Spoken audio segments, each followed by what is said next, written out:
today's video, we will be talking about an SN1 reaction. This will be a quick video about some exceptions in SN1 reaction. If we have this structure, say has an OH, hydroxide, let me draw that better. OH, and let's say we have a methyl group here.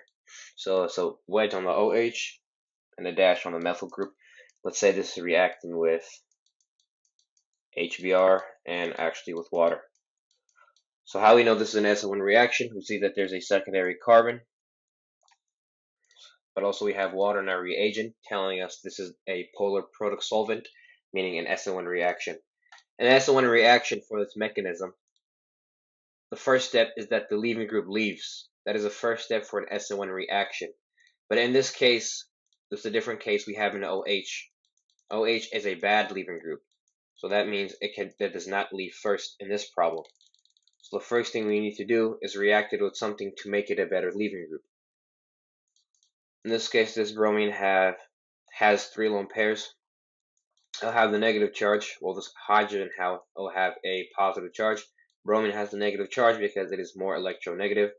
And the first step for this is that oxygen has 2 lone pairs. One of its lone pairs goes and grabs this hydrogen. This hydrogen gives off some electrons to this bromine, kicking it off. So we would have a product that would look like this.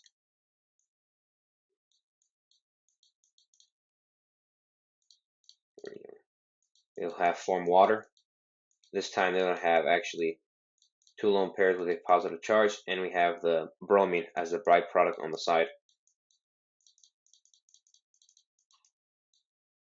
In this case, we have the thing that we can now kick off the leaving group because it is now better. There's a better leaving group, so the leaving group leaves. We'll have a product that will look like this. A positive charge here, and a methyl group still here. Now what we can do is make it more stable. We see that there is a hydrogen, which can form a hydride shift over here. In this case, it'll take a reaction of looking like this. Positive charge goes here. Now we're almost done with the reaction. All we need now is something to remove that positive charge. So in this case, we see that there's water. We haven't used water. In most cases, you would actually use your reagent in the problem. But in this case, we still have the bromine. This bromine is a better nucleophile, a stronger nucleophile than water. So in this case, we would have actually the bromine come back. It's still in the solution. And comes and attacks the carbon with the positive charge. And so we would have a final product that would look like this. So for the most part, we would have the water come in and attack it, but we have bromine that is a better nucleophile, and so this is why we would use the bromine instead of the water. This is one product because this carbon is not a chiral center, so one product is formed. Let's do another example. If we have this structure right here, and this is an OH, and so we know that this is reacting with, let's say, H2SO4,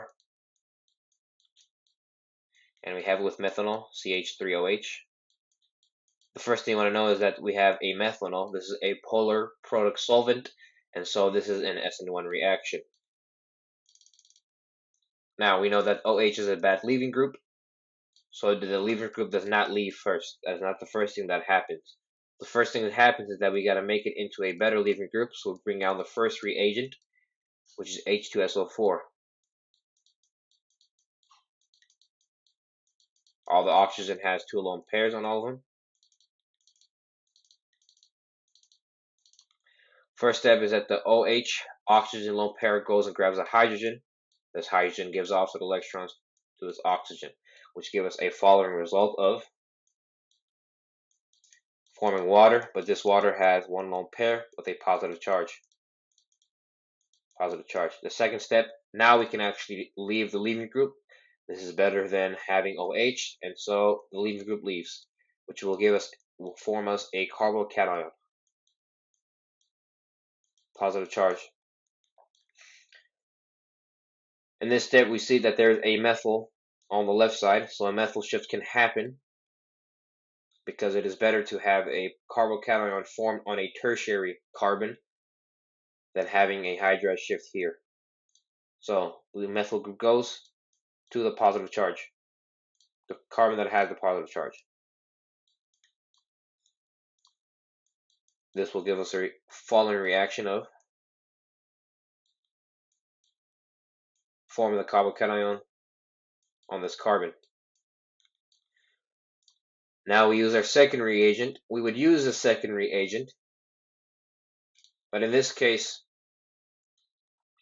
as a matter of fact, we actually do use this second reagent. So let's bring it in. The methanol will come in.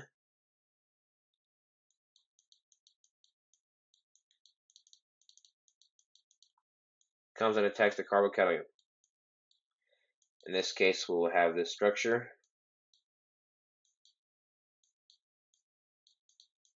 This oxygen have one lone pair, so that means it will have a positive charge.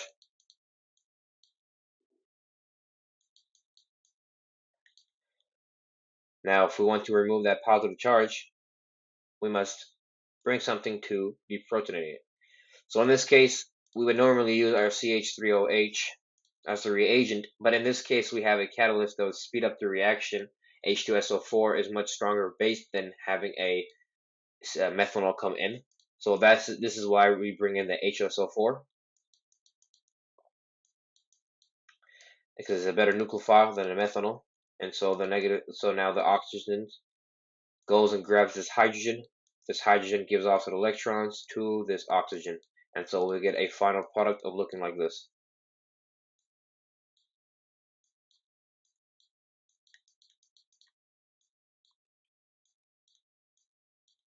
This is our final product.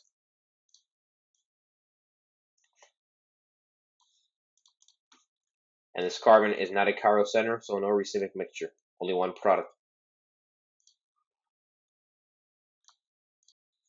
What's another problem if we have this structure?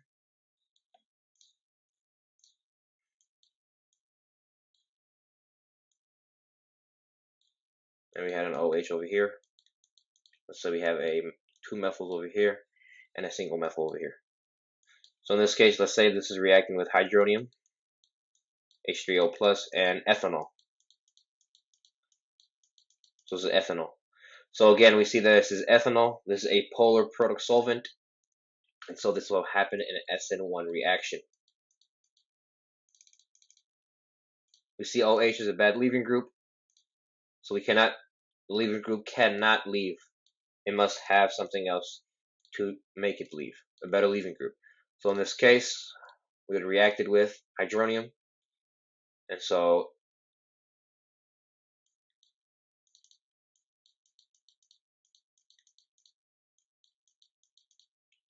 one of the oxygen's lone pair goes and grabs this hydrogen gives off the electrons to this oxygen. And so we would have a product that would look like this.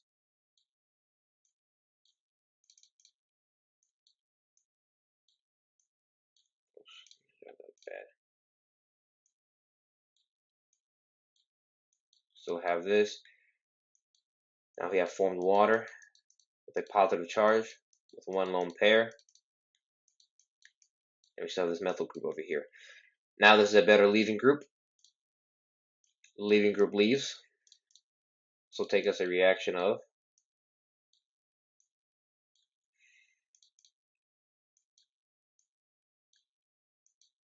having a carbocation form on this carbon. So now we want to see if this carbocation can become more stable. And so as we can see, we can either do a methyl shift or we can actually do a hydride shift because there's a hydrogen here. A hydride shift. So in this case, the better thing is to do in this case is do a hydride shift because hydride shifts are faster than a methyl shift. So in this case, we would have the hydrogen come here and go to attack the carbon that has the carbocation. And so hydride shift are faster. Right there. Hydride shift are faster.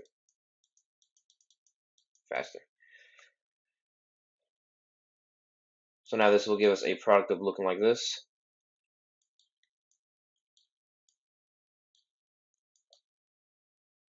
Positive charge goes here. We still have the two methyls on the other side. Now in this case, we want to remove this positive charge, and so we would have the ethanol come in.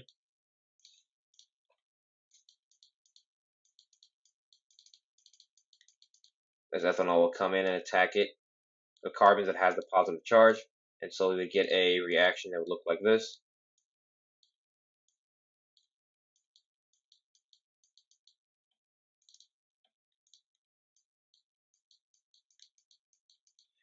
And hydrogen just has one lone pair with a positive charge. Still have the two methyls on the other side. Now in this case, we want to deprotonate this positive charge, and so normally we would use water, in this case hydronium, but in this case we would use the ethanol again because it is the stronger nucleophile, and so it would deprotonate that oxygen. So ethanol comes again.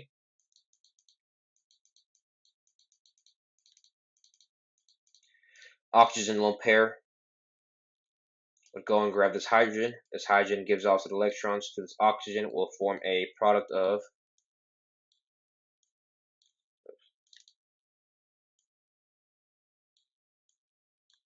two methyls are still here.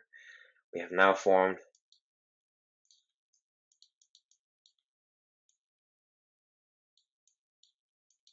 OET, okay, plus it's an enantiomer. Well, not an enantiomer, but plus its racemic mixture.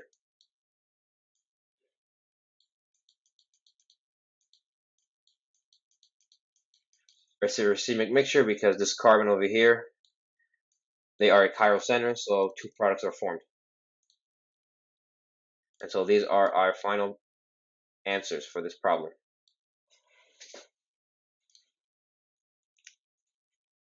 And so this was an SN1 reaction, quick SN1 reaction.